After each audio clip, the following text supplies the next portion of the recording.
লোকসভা নিৰ্বাচনৰ প্ৰাক্ষণত নাজিৰাত কংগ্ৰেছৰ তীব্ৰ খহনীয়া।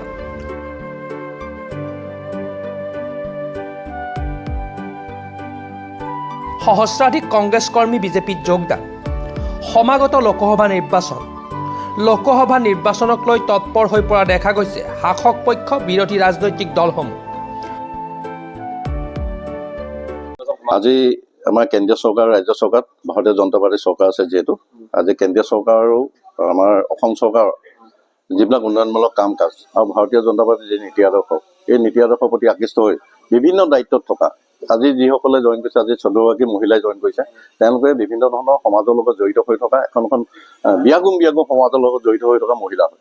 তেখেতসকলে যেতিয়া ভাৰতীয় জনতা পাৰ্টীৰ কাম কাজৰ প্ৰতি আকৃষ্ট হৈ নীতি আদৰ্শৰ প্ৰতি আকৃষ্ট হৈ ভাৰতীয় জনতা পাৰ্টীত যোগদান কৰিছে তেওঁলোকক আমি উষ্ম আদৰণি জনাইছোঁ আৰু ভৱিষ্যতৰ দিনত আমাৰ নাজিৰা সমষ্টিৰ সাংগঠনিক ভেটি তেওঁলোকৰ নেতৃত্বত আৰু বহুত অধিক শক্তিশালী হ'ব।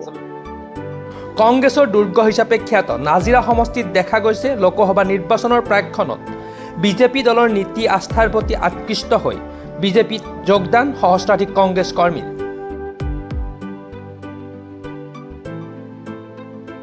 আজি আমাৰ লগত ভাৰতীয় জনতা পাৰ্টীৰ নীতি আদৰ্শৰ প্ৰতি আকৃষ্ট 14গৰাকী নাজিৰা সমষ্টি জীৱিকা সখী পশু সখী বা বেংক মিত্ৰ তেওঁলোকে 14গৰাকীয়ে আমাৰ মাজত আহি আমাৰ লগত জইন কৰিছে আৰু তেখেতসকলক আমি দললৈ খুব স্বাগতম জনাইছোঁ আৰু ভৱিষ্যতৰ দিনত দলটোক আৰু অধিক শক্তিশালী কৰাৰ স্বাৰ্থত তেখেতসকলে আমাক কাম কৰাৰ প্ৰতিশ্ৰুতি দিছে। মই সকলো লোকে স্বাগতম জনাইছোঁ আৰু এইটো আমাৰ কাৰণে আজি এটা খুব স্মৰণীয় দিন হৈ ৰ'ব।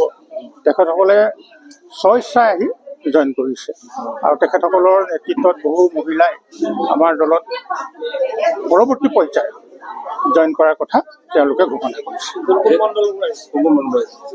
নাজিৰা সমষ্টিৰ বিভিন্ন মণ্ডলৰ পৰা আহিছে। শিমলুগুৰি, ফুলপানী বৰুৱা, নপাম বাৰতীয়া, ৰদৈ, আপোনাৰ এনেকুৱা বিভিন্ন পঞ্চায়তৰ পৰা তেওঁলোক আহিছে। যিহেতু লোকসভা নিৰ্বাচন যিটো সমাগত হয় নাজিৰা বিজেপি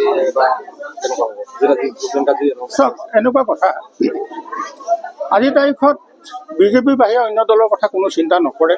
সেইটো আমি খুব নিশ্চিতভাৱে আমি ক'ব পাৰোঁ।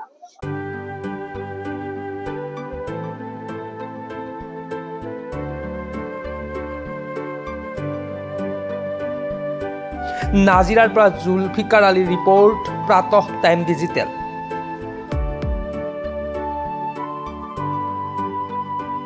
শদিয়াৰ পৰা ধুবুৰীলৈ, বৰাকৰ পৰা ব্ৰহ্মপুত্ৰলৈ সকলোৰে মাজত চিনাকি এটা নাম প্ৰাতঃ টাইম। থলুৱা ভাষা, কৃষ্টি আৰু সত্য বাতৰিৰ আধাৰত প্ৰতিষ্ঠিত খবৰ প্ৰাতঃ টাইমৰ প্ৰতিটো বা বাতৰি পুংখানুপুংখভাৱে চাবলৈ Facebook, YouTube, website, Twitter, Instagram আৰু ব্লগাৰ পেজত লাইক আৰু ফ'ল' কৰক।